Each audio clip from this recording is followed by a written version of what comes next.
Welcome to the broadcast, everybody. I must thank you for the quality of the comments on the previous broadcast. The journeys you shared captured my heart and they educated me.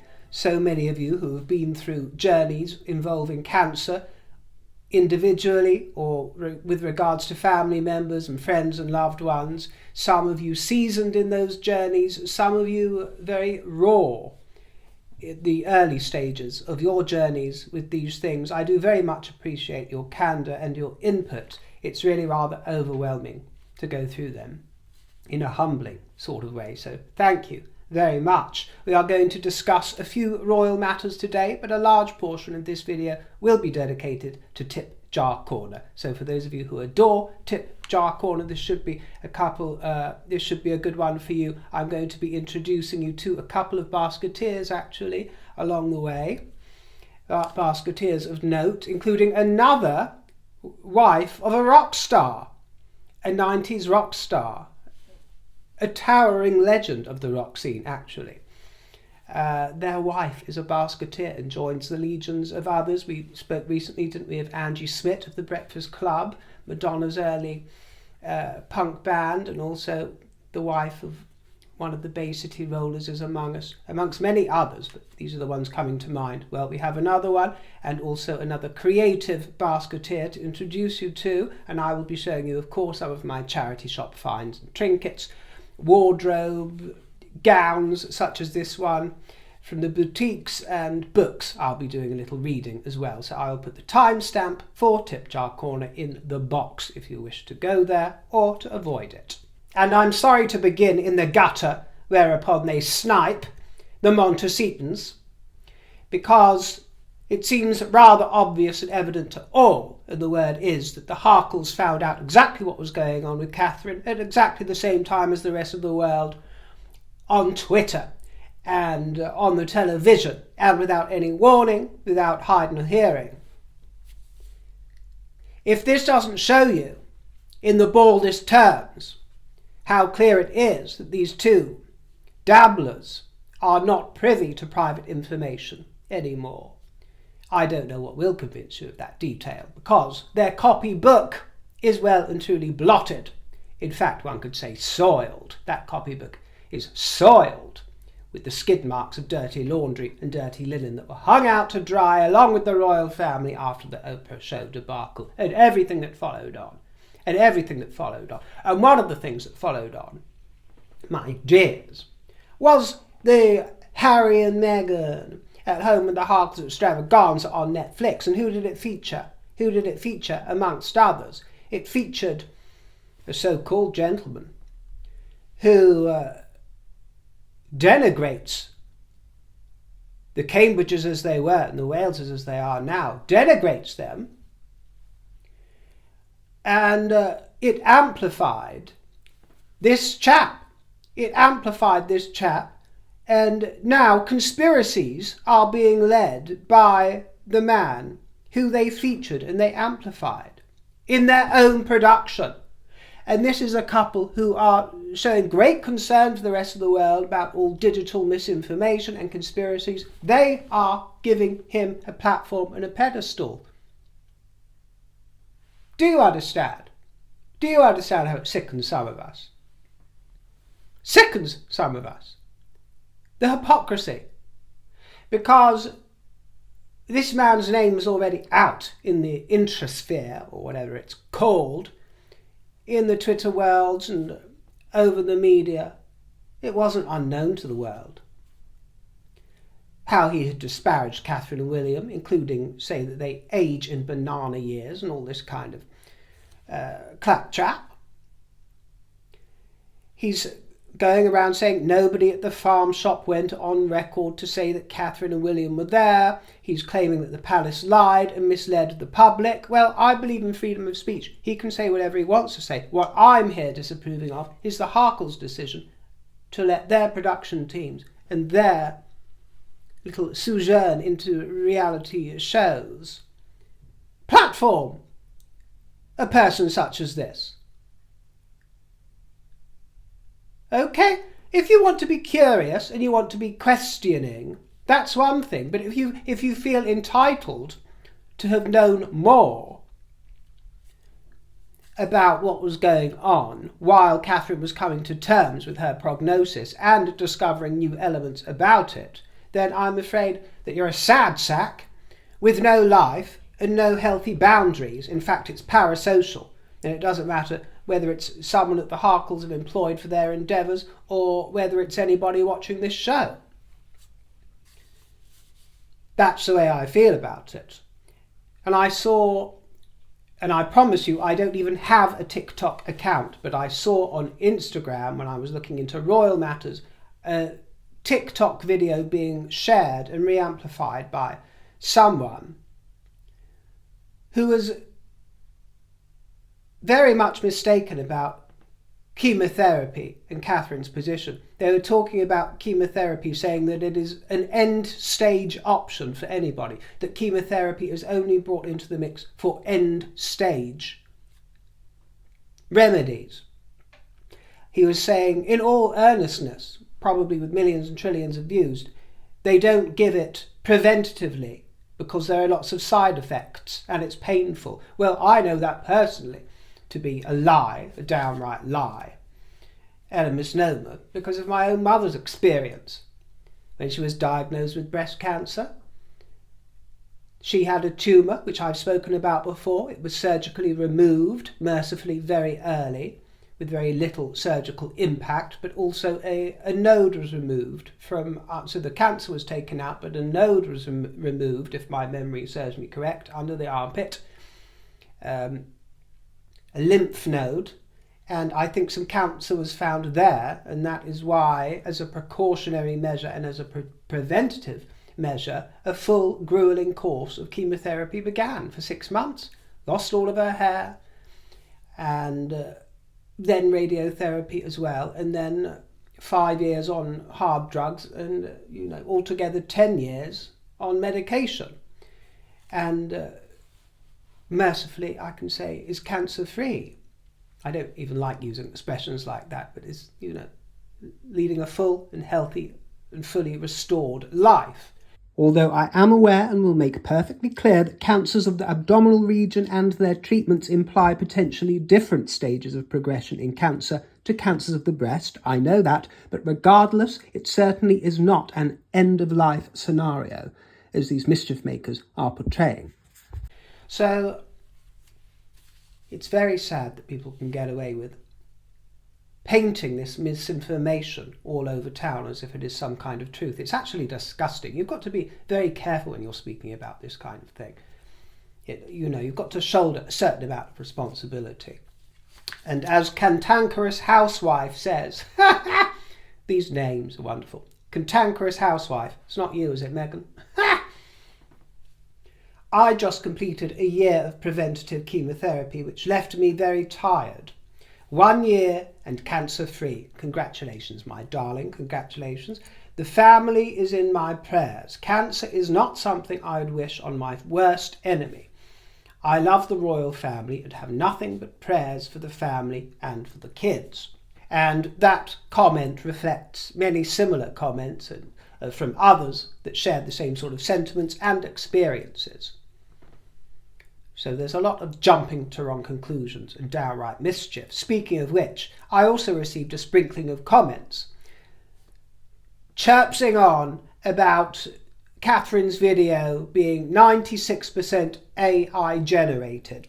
Okay, so more conspiracy theories on conspiracy theories. And I'm just letting you know right now from this moment that they were blocked and there's going to be a zero tolerance approach. And I certainly don't want to become the health and safety officer of YouTube or appoint anybody else to do it. I have a small handful of trusted moderators, and they have my total trust, and they have been instructed and have my total permission to block anybody that brings that nonsense to the channel, and I don't care who offends it. And that's just if we happen to see it. I'm not able to, and I don't want to beachcomb the comment section in some wild over-the-top manner. That's not going to happen. Plenty will slip through the net. But if we happen to notice, they will be blocked without fear or favour, I'm afraid, immediately. I'm just not having that kind of filth here. And I'm sorry to harp on about it today, but I'm just getting it out of the system so it's out there and that you know. I'm not in the conspiracy world. And I've done the same, incidentally, with those who question the existence of Archie and Lilibet, for example. I don't care about how suspicious you might be about certain things. When it comes to them actually existing and being alive and not being a pair of dolls, I'm in no doubt about that. So I don't want to harbour this kind of trash on either side of the lollipop. I don't care who it offends. I'm not stifling your freedom of speech either. So, you speak about freedom of speech, River, what about mine? You've still got your freedom of stupid, garbled, slurred speech, my dear. This is one tiny little corner of the internet, one comment section. So, and you've probably got multiple accounts anyway that you log in and out of, these type of people. So you've just been barred from one comment section. I'm not barring you from your freedom of speech. Unfortunately, you've still got that.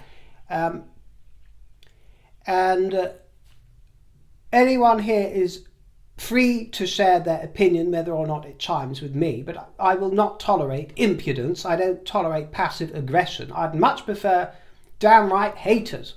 They're much more fun to deal with. I heart most of their comments when they're just like, "You're hideous, River," or "This is trash," or "I hate you," or blah, blah, blah. That's all fine. Haters are wonderful. It's the ones dressed up as lovers that are the problem, the passive-aggressive crew. In a very small way, you understand. I'm having a fruity moment, but the vast majority of you, over 99% of you, are simply wonderful. But I don't put up with wild conspiracies or malicious hatred, really downright hateful malicious hatred, or the very dark comments. And I don't appreciate being schooled either. You're not going to school me. You're never going to school me. So that's not going to happen. I ask my moderators to delete any schooling before I even see it. So it's not going to happen. Although there is an exception to the rule, which I'll tell you of in a minute, where I was schooled and I accepted the schooling. Russia and China are even being accused of destabilising this nation, trying to destabilise it with their misinformation campaigns. This is where a lot of it is coming up from, so they say. And they're also saying it's on an unprecedented scale, revolving around Catherine, because she is so beloved. The thing is, it hasn't made a single dent in her popularity. This is what's absolutely fascinating. Whether people have been for or against the monarchy throughout this whole debacle, it has not put a single dent in Catherine's popularity or William's. It's bolstered it. Bolstered it. So we can take heart from that, my dears. And I also had a viewer pop up on a couple of occasions demanding the same thing. So I ended up blocking you as well, my dear. You don't need to pop up again and again demanding apologies from me and being impudent. I don't accept impudence. Demanding that I apologise because apparently I was wrong about Catherine being ill and berated others for saying that there might be more to it. Well, I can't actually remember exactly what I said and who I berated, but I do know and I can tell that you didn't listen, lover boy. You didn't actually listen to me, because my point that I was trying to make, Thomas Marcus, I think you put your name as Thomas Marcus, not Thomas Markle. some ne'er-do-well by the name of Thomas Marcus. My point is that there was nothing being withheld from us that wasn't appropriate to be withheld at the time. That was my point that I was trying to make. And I didn't sugarcoat the fact that she could die. So it wasn't as if I was painting sunshines and rainbows. I was saying it's our job to be optimistic and allow the palace to be as discreet as they feel they should do, because I trust the Prince and Princess of Wales and their household. I trust the household. And I think that they had a certain right to a certain amount of privacy, but I didn't sugarcoat things. And I actually thought that we were told the appropriate things at the appropriate time, as they were coming to terms with their own matters. And as I said very plainly, she will either recover or she will deteriorate and die. Or maybe somewhere in between. But I was not sugarcoating anything at all. And I didn't intimate that any or all outcome was not possible. What I said was that it is vulgar to speculate and invent conditions based on, oh, I feel that she's too thin, or I feel that she has looked gaunt or ill, or I feel they're hiding something from us. She's got cancer. You might have had the strongest feeling that she did. You might be some sort of empath or consider yourself some kind of medium or have clairvoyant powers, whatever it is, my dear. But I'm afraid on this channel that is simply not the ticket at the time. Now we know that she is being treated preventatively for cancer. That is a horse of a different colour. But at the time that you are speaking of revolving around your complaint, we did not. And I do not take back a word I said, and I stand by exactly what I said, because it's about behaving in a respectable manner and allowing privacy and decency and dignity without yapping at the heels of, we've got the right to know this and we've got the right to know that. And as I plainly said, I think a lot of people do need to mind their own business and get a life. Just because they are the royal family, it doesn't mean they have to be invested in that sort of way, because it is parasocial. So when you say, Thomas Marcus, that you need to apologise to all the people who said there was more to it than what was released by the palace. No, I don't, and no, I won't. They released exactly what they should have done at the right time.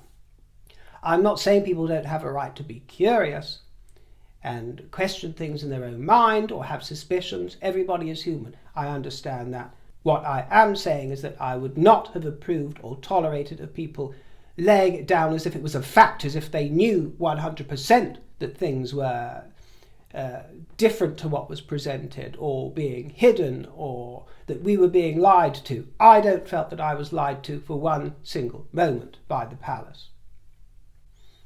In fact, I know that I wasn't. Despite your insults, you say they were right and you were wrong. Well, I wasn't wrong about anything, because I didn't jump to any conclusions. Maybe some of these people you're talking about, who I apparently berated, maybe their suspicions were right and something else was going on, as in there was more serious developments afoot. But they weren't privy to that information. They didn't know it, and by stating it as if they knew it, then they were actually wrong. And as Babs Longfellow says, River, you can hold your head royally high. While most of the media worldwide have been horrid toward Catherine, you commented on that behaviour by saying, get a life.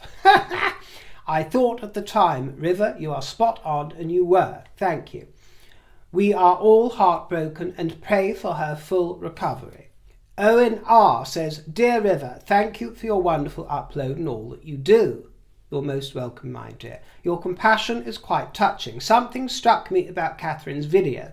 Not once did I feel any element of it designed to pull at the heartstrings, as the Duchess of Sussex might have put it. Not once. Her message was succinct, simple, brave, wise, and very royal. The princess does not feel sorry for herself, even after all that she has been put through these last few months. Her parents must be bursting with pride. The king certainly is. Regarding the message, which came from California, I'm sorry, but she's HRH, the Princess of Wales, to them, and they should have addressed her by title.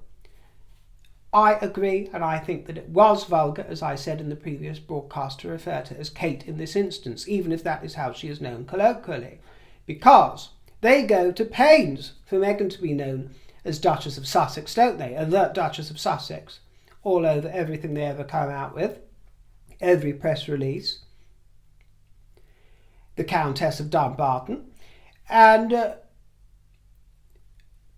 some footage popped up on YouTube recently. It was of the era when Windsor Castle burst into flames. There was a big inferno and much of it was destroyed, and it was Prince Andrew being interviewed in the wake of it.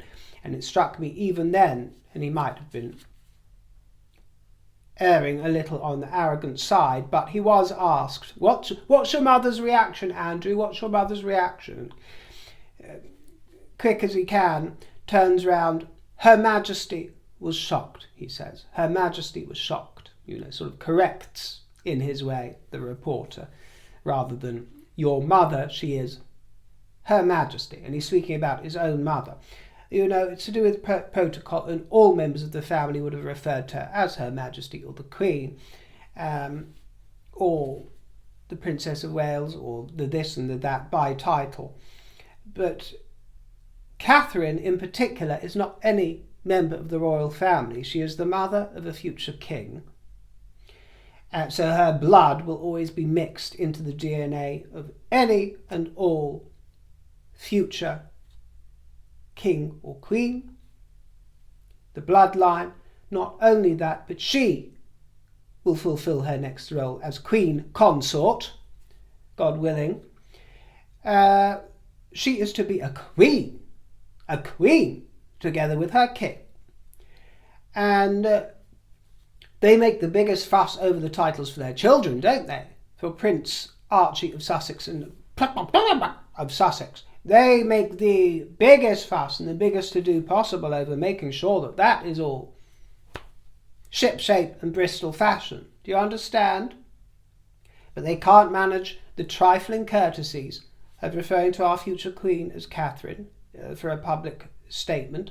You know, when you think about that Montecito bugler that trumpets everything on their behalf, as the spokesperson they are, the spokesperson, everything is so formal and contrived and put together and worked out, whereas this is the same contrivance, contrived exactly the same way, but made to look oh so casual and oh so off the cuff. Oh, well wishes and good health to Kate.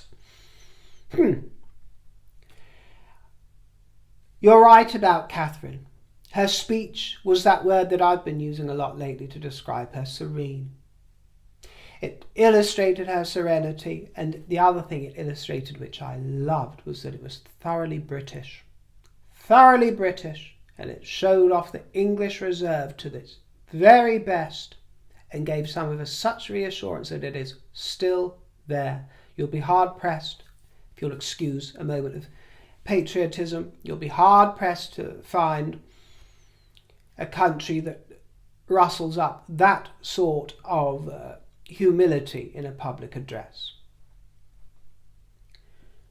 It was the antithesis of Meghan's plotting, her scheming style, her curlicued handwriting, her contrivance, her letter to daddy. The modus of celebrity, if you'll forgive me, the modi celebrity. The heartstring tugging. This will really get their heartstrings tugged. Zing with the strings of their heart. Her nobody asked me if I'm okay chat show approach. The leaf book from Oprah Winfrey and her mentality. And that woman and her fella are Jerry Springer fodder. Jerry Springer on stilts. Catherine is an illustration of the polar opposite, dignified, serene, sober, factual, without play acting of any kind, without play acting of any of those qualities I just mentioned. The authenticity and the English reserve is what actually, in the end, did tug on people's heartstrings. Not because she was playing a violin, but because the orchestra swept into motion naturally. It didn't need some dramatic crescendo. It was an overture of humility and authenticity, delivered so beautifully, because it came from the heart and it was received and recognized as so and as such. Do you understand? Now, I mentioned that there are exceptions to the rule, and even though I will not accept being schooled or lectured to by any viewer, which rarely happens, again I say this, it rarely happens, but when it does, it's noted. However, I was schooled on the subject of Northern Ireland, and these people were right to school me. Reg McNally said that it is not pedantic rather to differentiate between Northern Ireland and the Republic of Ireland. In fact, it is a necessity, as Northern Ireland is under British rule, not to do so, particularly regarding a royal visit to Northern Ireland could offend those loyal to the Crown. in that part of our island. As for Leo, good riddance. And Sarah said, thank you for commenting on my previous comment, River. My Irish eyes are always smiling at you. Do you see how they do this politely, respectfully, with courtesy? You can say just about anything you want to me. It's the way that people say it that matters. I have to critique your comment on referring to Northern Ireland and Ireland, even though I can see your attempts at it to say it was pedantic in doing so. I did find unnerving. Ireland only went to war to remove themselves from British rule and the royal family, hence why the North is referred to as Northern Ireland. As such, I'm sure you can see the importance of referring to the correct name when referencing the royal family. Visits, and I like to enjoy the royal family, of course, but from afar, you see, as a proud Irish woman. Well, thank you, my dear, for both of your comments, because I totally took them on board. I was too glib and too quick to dismiss any criticism that I might have had about mixing the two islands together and not differentiating between the Republic of Ireland, Ireland and Northern Ireland. It's a slap on the wrist for me and a very useful lesson learned. Thank you, my dear. It's actually a lesson that I forgot because I used to know it very well.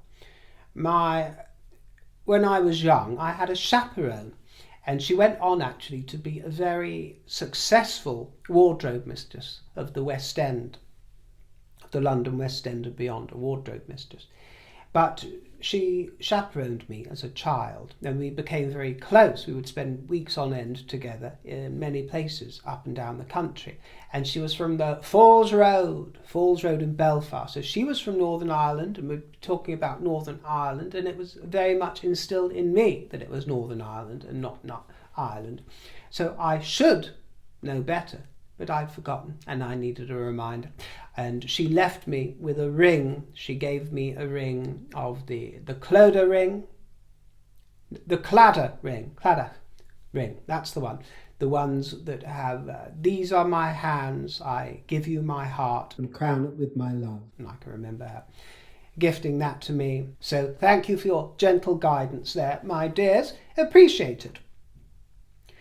The Princess Royal undertook a few investitures lately, the most notable, I suppose you could say, being Tony Blackburn, who was rewarded as an OBE for services to broadcasting and charity. He was the first DJ on Radio 1 when it launched in 1967 and has been very well known here in the kingdom for very many decades. He's a slightly strange chap, but he's had a lot of popularity and successes, and I think he won I'm a Celebrity one year, didn't he? And I think he presented Top of the Pops for many years, so he's very well known here. Congratulations, Mr. Blackburn. And also the Princess Royal was out and about today in Lockerbie, and Lockerbie will always be associated with the scene of Britain's deadliest ever terrorist attack when a bomb exploded on Pan Am Flight 103 as it flew over the town and 270 people were killed. Anne paid tribute to the victims at the Garden of Remembrance here and laid a wreath, and she also visited Macreba Plastics to meet investors and employees. So thank you very much for that, Anne. And for those that don't know, Lockerbie is in Scotland. Derry Lynn says, River, I don't know if you've seen it, but there is a very nice interview with Peter Phillips on Sky News Australia. Well worth watching. And John William Tuckey says, I thought Peter Phillips did well during his television interview Down Under. He certainly did, my dear fruits. He certainly did. Peter was wonderful. And in some alternative universe, I can imagine Queen Anne II on the throne. That would certainly be marvellous. And King Peter coming up, as he might have been. The first ever King Peter, I believe, on these shores. So that's something to think about. He would have made a fabulous one. Not saying that Charles and William aren't also fabulous, but, you know, one can fantasise about certain things, can't one? And Peter Phillips is one of those things. He was wonderful. He spoke beautifully. and he was representing the IFAC, which is the International Foundation for Arts and Culture. He takes an annual trip to Australia. He knows it very well. I think he lived there for a while, as many of them have, and he was taking in some of the opera down at the harbour. He was a credit to the Princess Royal, and he mentioned both of his parents and the work ethic that he's been given from them and inherited. He says he had very good role models, of course, and they had very good role models from the late Queen and the late Duke. And he said that Anne is one to very much get through her journeys and her international travel by relishing the time that she has to herself. She makes sure that she has a lot of home time with the dogs and the horses, of course. So we mustn't worry about her being too overworked, because she has actually the luxury of having something to do in her autumn to winter season. Many people don't. At least she has something to do instead of sitting around twiddling her thumbs. She's got people to go, places to see, luncheons to attend, and then she can enjoy her own time. And we hear that she does enjoy her own time. He says she's getting the recognition now that she didn't really get in the past as much. And he said that she had never really been the media's favourite in the past, but she'd never let it bother her. He said she's there to support them and grow their organisations and help them develop, meaning the royal family. She keeps her head down, working, and leaves others to worry about column inches. Those others possibly being Harry and Meghan. He praised the Queen, Queen Camilla, and he said that she and Charles are fantastic together, and he tells us that the King is in very good spirits, although hugely frustrated and very pragmatic, always pushing his staff, doctors and colleagues to get back to work. He is champing at the bit to get back to work. But no, my dear, you've got to rest up a little while longer. But it's encouraging. The Duke of Edinburgh has been in Uganda, where he met students participating in his international award scheme, and he joined a trip to a wildlife education centre where participants work as volunteers. The Duke of Edinburgh Award in Uganda has supported over 200,000 young people over the last 2 decades. And Edward also met the President of Uganda to discuss the merits of the International Award before the President officially accepted the role of patron of the award in Uganda. And many happy returns to Princess Eugenie, who turned 34 years old, and she posted on Instagram to tell us that the best gift of all are my boys. I'll ignore the poor grammar in that sentence, but the best gift of all are my boys. So on this birthday, I'm cherishing family and loved ones. And there she is with little Ernie, Ernest, George, Ronnie. Enough of this royal nonsense. Let's take a trip and sojourn through the looking glass to a place where everything makes much more sense. Tip Jar Corner.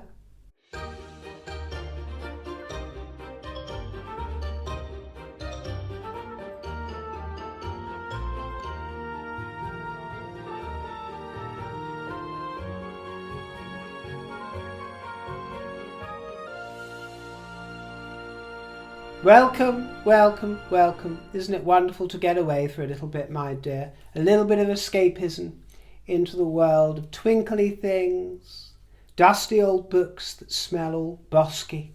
And that's a new word that I picked up from a basketeer, actually. Bosky. Isn't it a wonderful, wonderful word? We are going to start with another fruit basket, this one at my side, which you probably can't see very well on the screen, but I'll show it to you close up.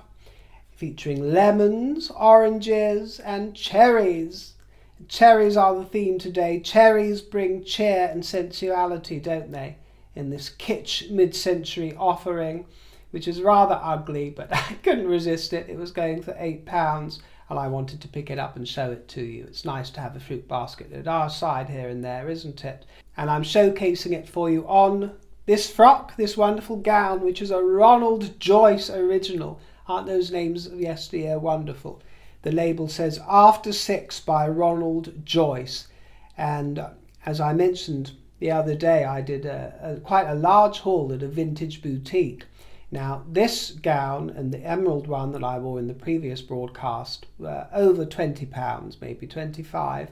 But the vast majority were a fiver. They were on the fiver rack, the sale rack, and I picked up a lot of bargains, really good bargains, that are quite delicious. So it was a wonderful day. I'm getting a real knack for finding the bargains. Actually, when I see the word gown and think of the word gown, it reminds me of a shop in Kentish Town called Bluston's, which I believe still has the same shop frontage. And it's rather legendary and iconic because it has this very old-fashioned frontage with gowns written on it. Gowns. I like to think that in its heyday it would have sold some Ronald Joyce and some Frank Usher and this kind of things, but I must admit by the time that my gang came along to that area of town, there were some rather ugly, dowdy, frumpy clothes in it, and then I think in 2015 it shut down, and I think it's become various outlets for other strange things now, but at least it's still there in spirit with its gowns emblazoned on the shop frontage. I digress, but this gown is a beautiful cherry red, and I was drawn to it because of the sequin shoulders. We love giving a bit of shimmy, don't we, and a bit of shoulder action, my dears, so I loved all of that. Sequin trim through the décolleté, and a slim belt with a ruched bodice. Lovely. But the emerald gown that you've already seen is a Frank Usher creation, and it's presented on a bed of artificial blooms by Primark. I picked up those greeny flowers at Primark. Not bad, are they? Diamante panels where the ruches are gathered. It felt very Princess Michael of Kent, I've got to tell you, with its billowing green seafoam sleeves. I felt very Marie Christine, my dear. Devastating. Crystals to the cuff, and I paired it with this Laura Ashley sage stone pendant for the purposes of these images. This pendant and rocks, I picked that up for £7, and it came with optional shoulder pads. Whimsical. Next was one of the items that I picked up for £5, and you've seen this one already too in a broadcast. It's the hologrammatic iridescent tunic, and it picked up a lot of compliments from many of you. You know, I'm not really a fan of monochrome. I don't really like wearing black and white, but this was a wonderful twist on it, because it almost read like wet stickers from afar, but if you look close up, it's intricate embellishments, silver sequins and white and silver threads on matte black. It reads platinum, actually, with oil slick effect rainbow brights glowing from within. Wonderful. No label, though, sadly, on this one. No label. It will remain a mystery or enigma. And I thought I would pair it here in these pictures with the Astral Dreamcatcher, this wonderful thing by Adele Marie, it seems to say. I picked it up for £3, but I was absolutely mesmerised by the large, milky, iridescent stone. Isn't it gorgeous? Milky rainbow lozenge with blues and purples, faint lilacs, minty lilacs and cream. And then there's a cluster of crystals and baubles, glistening droplets, and another stone in cloudy white on a gold chain. Now, I'm going to bet that when I do get around to wearing it for a broadcast, it's not going to look quite so aesthetically pleasing because it just hangs there, but it's fun to admire as Queen Alexandra is doing here. Here is a peach-coloured glass pot that I picked up, this watery trinket holder for the powder room or the dresser, and I've paired it with this Jasper Coralline 3-strand affair. Both of these were £3, I think, £3 each. And I like these strands. They're rosary-esque in the fingers, this ombre cascade of light peaches through sharp nectarine, tangerines, corals and oranges. Satsuma pearls give way to right-angled and faceted tablets, and ovals reflecting the light, and a pinky sunset magic wand encrusted with tutti frutti glitter elevates the scene. This flash furnace neckadora offers vibrant gems clinging to a bold gold chain. It was £5 and showcases flowers and flames in deep orange, lacquer pink, lemon tart, unicorn breath and ruby, and it is presented to you on a book called The Principles of Decoration by R. Chatham. Decoration is the elaboration, for certain artistic and social reasons, of the appearance of an object of use. The primary artistic purpose is to produce a sense of vitality. The simplest way to do this is by a revel of colour, which may be no more than splashes of red and black on white. The second artistic purpose of decoration is to make something interesting. The social purpose of decoration is to connect the world of our needs to the world of our thoughts. At different times, men have differently assessed the relative importance of the economics of life on the one hand and the world of thought on the other. Originality, the serpent which enters into the artistic paradise, is the fear of not being original. People get the idea that designing is finding the never seen before. This is a great mistake. It is stupid to dodge the sensible solution of a problem merely because something of the sort has been seen before. Anyone can decorate because anyone can sufficiently master some simple means of making a glad effect. The samplers of our great-grandmothers were sets of units to be applied to various circumstances.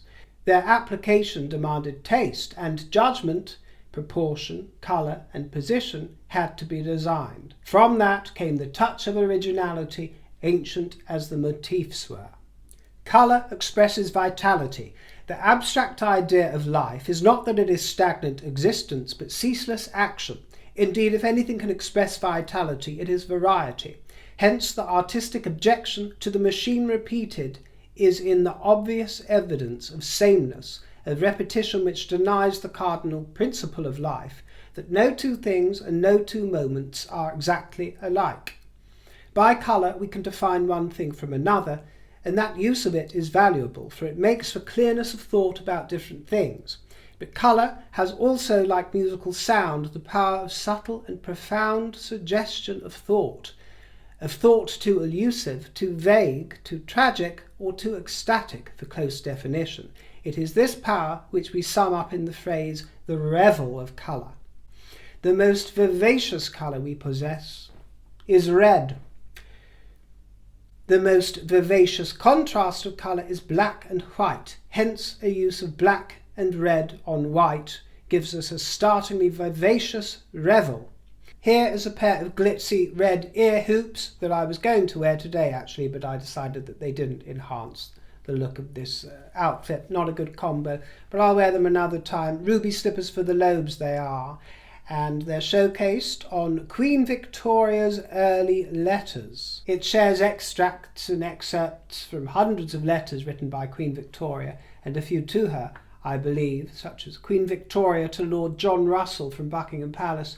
The Queen, at the risk of not appearing sufficiently modest, and yet why should a wife ever be modest about her husband's merits, must say that she thinks Lord John Russell will admit now that the Prince is possessed of very extraordinary powers of mind and heart. She feels so proud at being his wife that she cannot refrain from herself paying a tribute to his noble character. Queen Victoria to the Duchess of Gloucester, 1850, Windsor Castle. My dear aunt, many thanks for your kind letter. You are quite right not to distress the Duchess of Cambridge by mentioning to her what I wrote to you about the Bishop of London. I'm glad that you were pleased with my answers to the address. I thought them very proper. I would never have consented to say anything which breathed a spirit of intolerance. Sincerely Protestant as I have always been and always shall be, and indignant as I am at those who call themselves Protestants, while they are in fact quite the contrary, I must regret the unchristian and intolerant spirit exhibited by many people at the public meetings. I cannot bear to hear the violent abuse of the Catholic religion, which is so painful and cruel towards the many good and innocent Roman Catholics. However, we must hope and trust this excitement will soon cease, and that the wholesome effect of it on our own church will be the lasting result of it. Ever yours, Victoria R. Queen Victoria to Sir Robert Peel on the subject of the title of King Consort, presumably for Albert. From the Pavilion, presumably Brighton Pavilion, 1845. The Queen has received Sir Robert Peel's letter and is glad that the progress in the House of Commons was so satisfactory.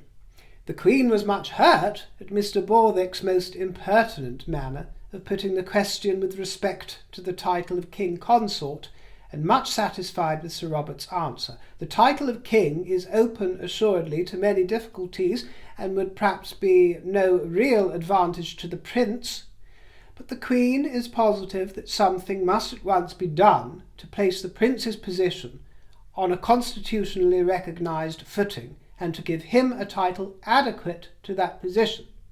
How and when are different questions. And here are a few bits from a letter from Queen Victoria to her beloved Prince Albert. There's something in the way that she writes and talks and obsesses over him that makes me wonder if there's not an element of the BDSM to their relationship. If you'll excuse me for speaking improperly, but she reminds me of a rather subservient friend, should we put it that way, who sees her husband as also a master, if you will.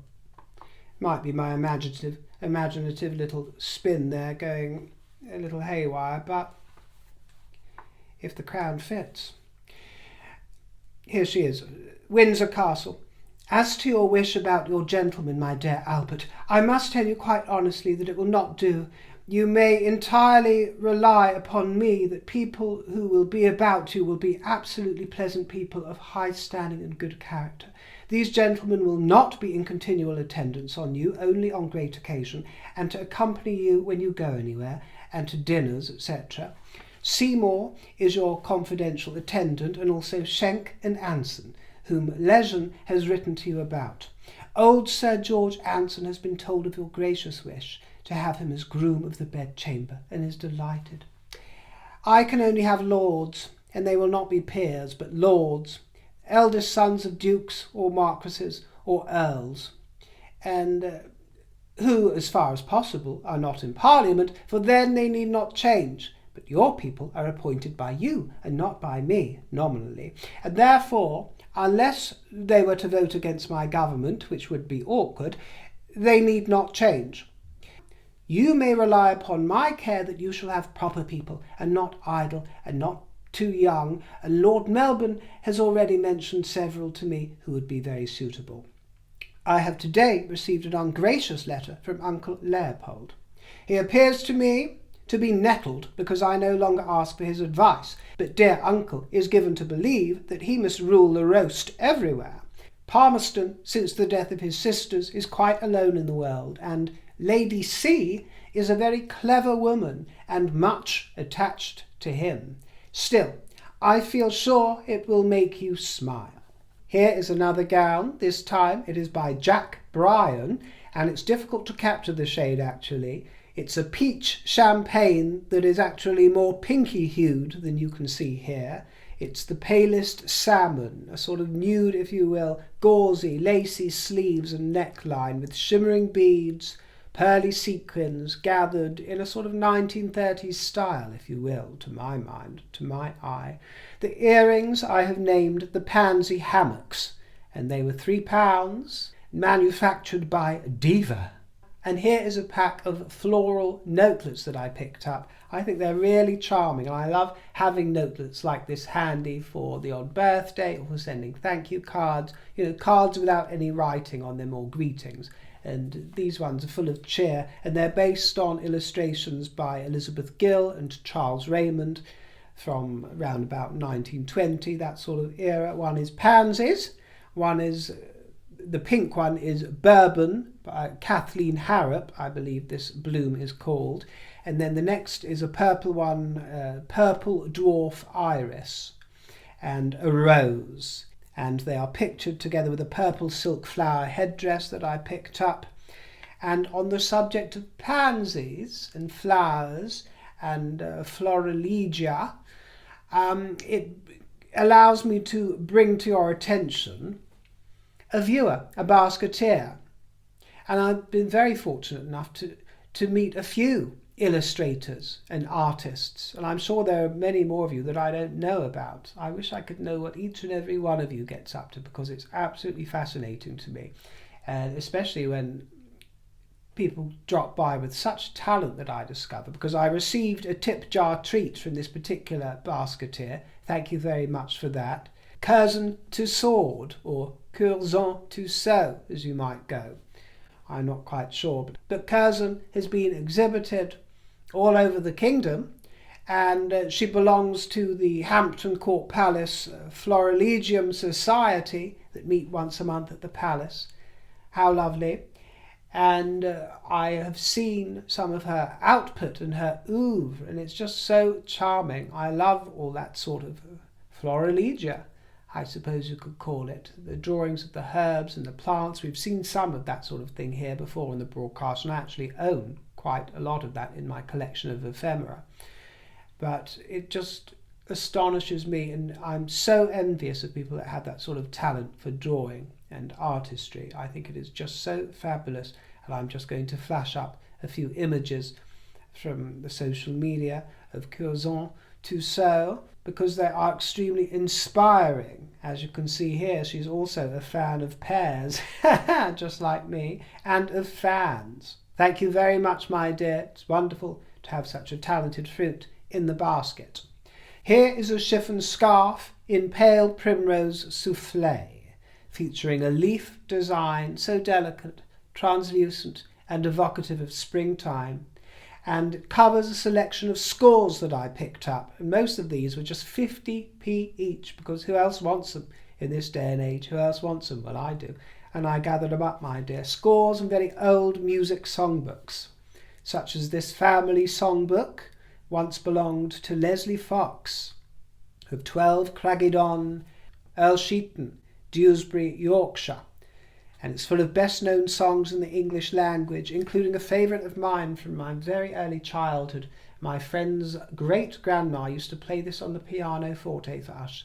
Cherry Ripe, and I hadn't heard it for years, and I googled it when I saw this. It also reminds me of the Cherry Ripe bars that I would buy. Well, my friend in Australia would send them to me while she was travelling in Australia. She would send me Cherry Ripe, so you've got to try these bars, but refrigerate them first. The trick is to have them refrigerated so they're nice and cool, and it works, and it's very tasty. And then I went to join her in Australia for quite a few weeks actually, and we had lots and lots of Cherry Ripe. So lovely cherry memories, cherry theme going on here. And here's a health unto His Majesty, which is very prescient, isn't it, at this moment in time. And then we move on to LMG, this monogrammed example of handwritten music, and we go inside to discover that LMG is L.M. Goodman, 1902.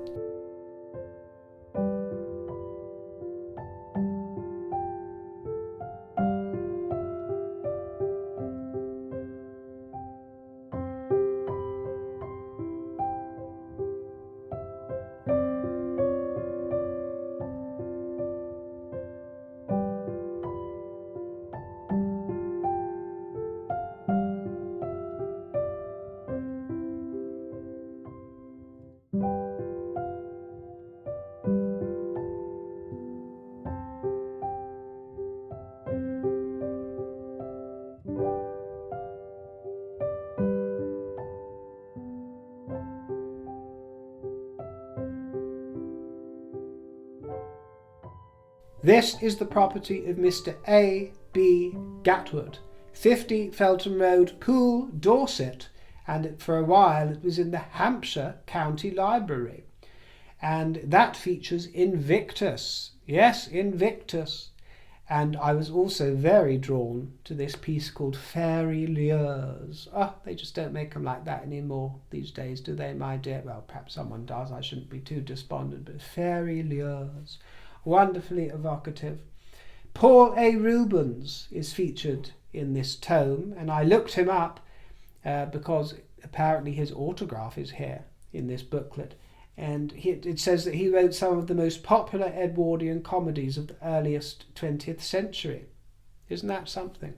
Paul A. Rubens. And also there was this ditty called Peg Away, which I'm afraid in a modern context has slightly obscene connotations. Peg away, lass, peg away, lad. The mind boggles. And now, as I promised, let's go on to meet another basketeer by the name of Violet. Gorgeous name, isn't it? Violet Clark, who also sent me a tip jar treat. Thank you so much for being kind enough to contribute to Tip Jar Corner, my dear. And I have so many viewers with artistic links to the creative world, the music world, and the rock world. And this time, Violet says, "Dear one, I am the wife of Black Francis of the Pixies. I just want you to know that our kids and I love you and follow you.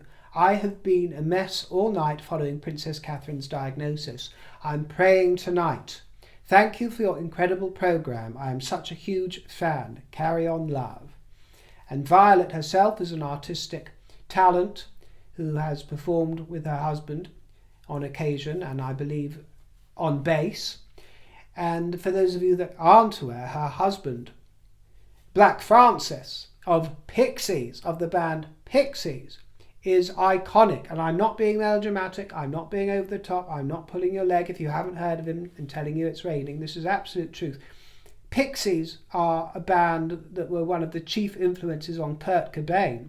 Pixies and Black Francis, his real name by the way is Charles, has been name-checked by the likes of Bowie, for example. There is actually a video on YouTube with 1.5 million views, just a few seconds specifically, of Bowie praising Violet's husband, saying how incredible he is, how incredible his imagination is. You know that I always speak about the beauty of imagination? And Bowie praises Black Francis's and Pixies' sense of imagination. But isn't it wonderful? U2, Kings of Leon, Radiohead, they all name-check Violet's husband's band, Pixies. Wonderful. It just tickles me, the link. Who would think of it, my dear? Me trussed up here in my red, my cherries, my sequins, yakking on and on and on about the royal family. Something stupid. And who I'm transmitting to, I just don't know. So many treasures, so many fruits. And here we have Violet Clark, wife of Black Francis of the Pixies. I ask you. Well, I am delighted to know that you and the children that you share with Black Francis adore this channel. Thank you, indeed. And if any other stars of the stage, screen, rock, pop or royalty want to let me know, then you're welcome to, my dear. If you're lurking out there, let us know.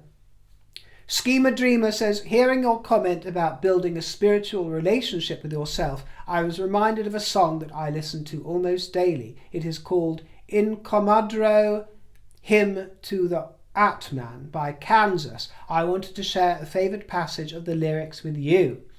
Thank you, my dear. I did listen to it. It is not to my taste, I will confess, but I can still appreciate the theatrical fun of it. And the lyric you sent was a nice sentiment, so I will share it with Basket Tears. Reach into the depths of being, pass beyond the years. Time is lost in stillness, where there are no hopes and fears. Linger in the void, and like a beacon in the night, purity will fill your soul with ever-present light. And Karen Astley, or Karan, let's go with Karan Astley, says, River, there is a beautiful quote by Albert Camus, which talks about an invincible summer. It brought me great comfort when my father had cancer. I think it sums up the Princess of Wales perfectly. I would love to hear you read it in your next broadcast. It is an incredibly uplifting and beautiful piece of writing. I wish Catherine every good wish for a full recovery. Well, I haven't read Camus for a long time, my dear. Once it was brought up and raised in a book club that I used to attend, a monthly book club between friends. And we read L'étranger, isn't it? The Stranger. We read that. Again, that was not really my cup of tea, I've got to be honest with you. Might have been a little bit over my head at the time. Maybe I should try rereading it. Sort of absurdist existentialism is not really my cup of tea.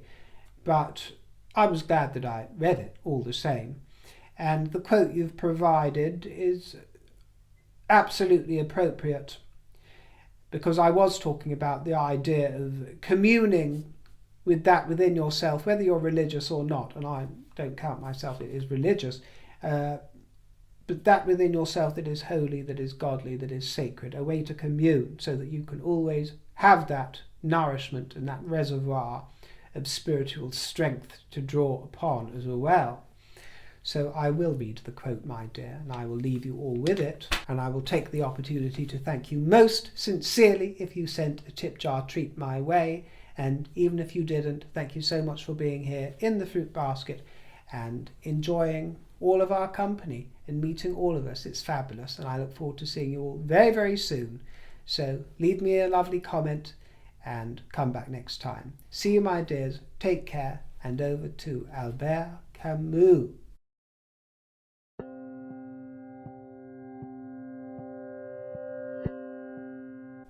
My dear, in the midst of hate, I found there was within me an invincible love. In the midst of tears, I found there was within me an invincible smile.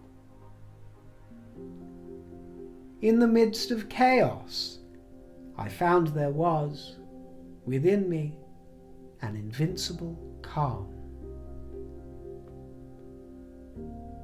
I realized through it all that in the midst of winter, I found there was within me an invincible summer. And that makes me happy, for it says that no matter how hard the world pushes against me, within me there's something stronger, something better, pushing right back.